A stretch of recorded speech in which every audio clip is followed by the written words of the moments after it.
What's up, freedom fighters? Welcome to America and trash taste, baby. Our baggage containing closer to $50,000 worth of filming equipment, all our mics, all our cameras, were lost. So I'm like, all right, I'll just get some on Amazon. And usually 99 times out of 100, you'll get it the next day. Yeah, right? next day delivery. Next day delivery. That's just like normal in Japan. Yeah.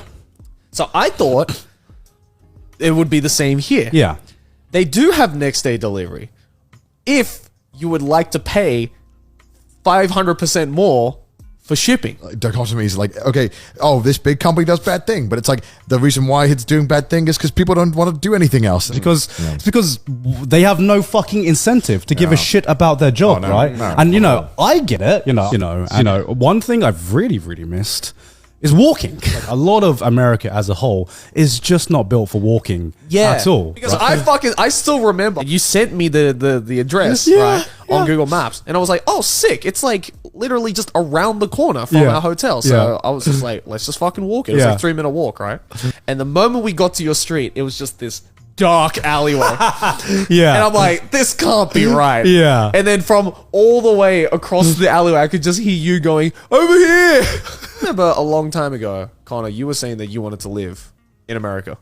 Yeah, I think it'd be fun for a while. Has that opinion changed? No, dude, I'd get so much content. But I was fully expecting that I was going to cry at some point in your wedding. Yeah. But I didn't know what was going to be the trigger. Yeah. Right? And definitely, and the trigger came very quickly when you started crying. Because, I don't know, because there's something about watching Garnt cry that is like, really fucking sad. It's like seeing your dad cry for the first time. Yeah, exactly. This just doesn't happen. It doesn't happen. It never fucking happens. Going up to the bar to open the bar, and you have to put like a tab down on the bar. And I remember asking, how much should I, how much is like a reasonable number to put the tab down? And the guy says like, we've been doing weddings for years. We recommend this number. Great. And so I was like, great. Just in case, I'm going to put double the amount so that I don't have to like get charged. So you don't have to call me if it like breaks that limit. So I'm like, great.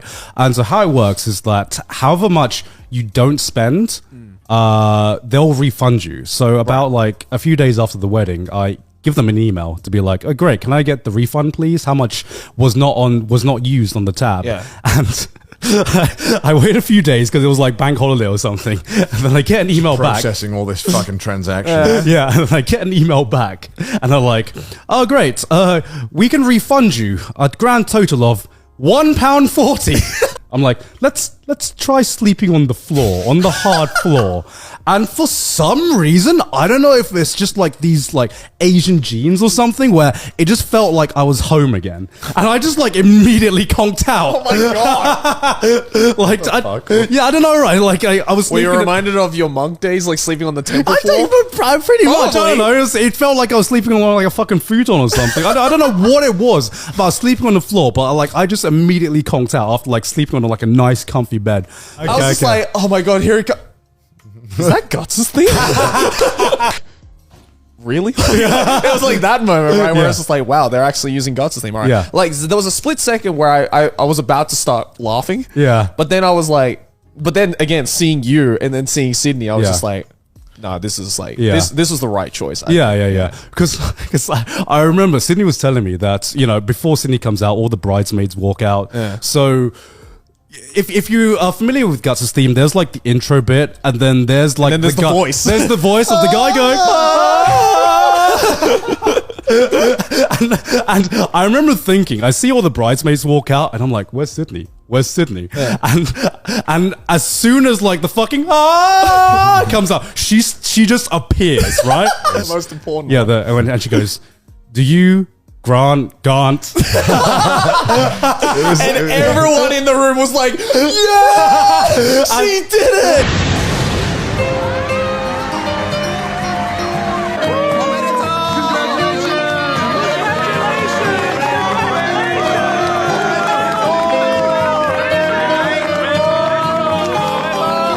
Thank you all.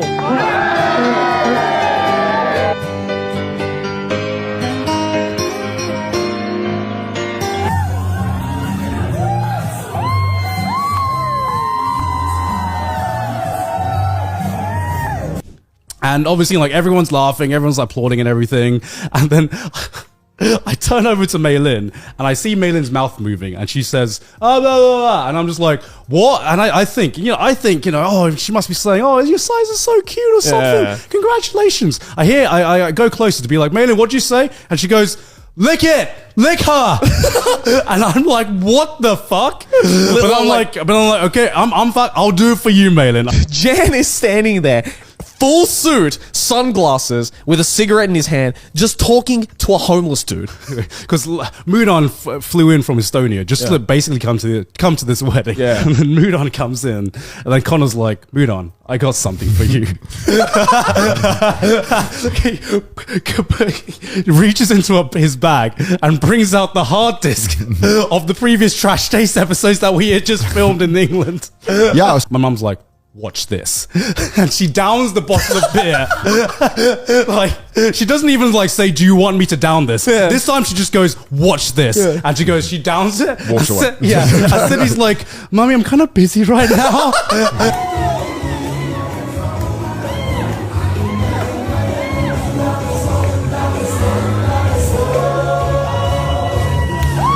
I think like probably my biggest regret of the wedding is that I didn't see everyone's reaction to the postcards and all the messages and stuff. Yeah. Because we were like, should have all filmed your reactions so I can react to it later. Yeah, absolutely. And Joey wore trainers.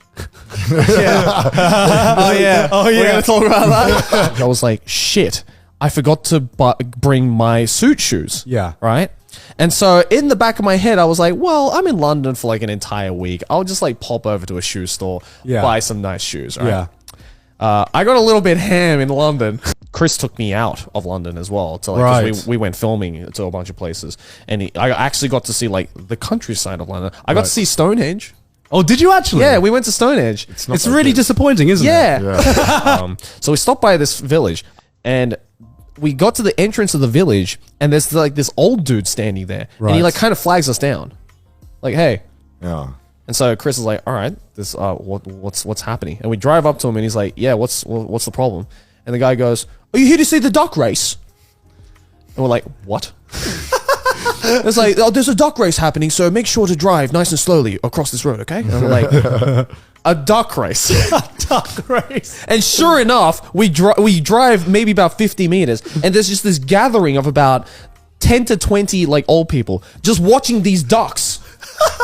That sounds awesome. And I'm like, this is the most British thing I've ever seen in my fucking life. What else are you gonna do with your free time? Yeah. And I was like, I want to be there. Yeah. At that age, I want to just like wake up in the morning and be like, oh, the duck race. So the idea of this pea throwing thing, apparently according to Google, is that the idea is that you throw it, and hopefully if you throw it well enough or kind of just lucky, it'll kind of bounce around the walls and kind of go all the way down. Oh, and wow. then people will like follow it and see where like the furthest it goes. Which I think that sounds pretty fucking fun. That sounds fucking fun. It's also extremely British. That's really British, but that's fun. And then your mum sees me. She's like, "Oh my god, it's Connor!" And she's like, "Oh my god, I always watch you on the TV. It's so nice, it's you." Oh, it's so wholesome. It was really wholesome. Yeah. And then she like whipped up like the best food I'd ever had. Yeah. But I remember she was like talking to you, and then she's like never really mentioned to me about like any of our content aside from like what we've talked about and everything like that. Oh yeah, I remember. So she's like never mentioned this to me before, but like I remember she turns to Connor and she's like, you should have won the cycling special. And I'm like, what the fuck, moms? And I remember they were having there was this one kid having a conversation with Sydney's brother, and of course he was talking about his fucking rap career that was going to take off in America because he had listeners from New York and he had like a Spotify account, and I could see Sydney's brother's face just like, I know you're speaking English, but I have no idea what the fuck you are saying. It was literally like a scene out of The In-Betweeners, right? Oh, dude, like Maylene's husband, Marky, had the exact same experience when I like took him to a friend's house. Yeah. And like because my friends in London, they're not originally from London. They're from like further up north, right? So they have the more northerner accent. And one of my friends, Yusuf, he has like a really strong Leeds accent, right? Which is like hard even for me to understand sometimes. So it was just fucking hilarious every time Yusuf like opened his mouth and just said something, just Maki would just like squint like this, like he's like really trying to fucking concentrate. Subtitles on. He's like, this is definitely English. I think. I don't know. And every time Yusuf would stop talking, I would turn to Maki in Japanese. I'd be like, did you understand that? And he was like, no. The only time I struggle is like, I think there's a really, I felt ashamed at this one point. I think there's a clip of a really, really rural Irish pub. Yeah. And then they interview this guy. Is that the guy with like the 3 teeth? I think so. And he just fucking says shit. And I'm like, and I was like, and even at that point, I'm like, I only understood like 3 words. It's like the guy from Kalani or something. It might be something, but like that was the only time where I'm like, yeah, I don't even know if the other people in the pub understood him. Like I don't know if I'm the weird one. But the interviewer understood him because he's from that. That's UK. Right. Yeah. So he was like, the guy would just be like, and be like, yes, I like this pub too. And it's like, you conversing with this guy? What the fuck? Yeah, I wish I understood that. That was the only time I felt like inadequate. I was like, fuck, I thought I understood everything. Everything. Fuck. A billion times. Wales is a branding problem. We need a brand. We need the person in charge of Welsh branding. I don't know who it is. Prime Minister. I don't know. Needs to fucking sort this out. We need to have a game plan of how we're going to brand. What's there in Wales? See, that's the thing. What am I going to... that's been this episode of Trash Taste, I guess.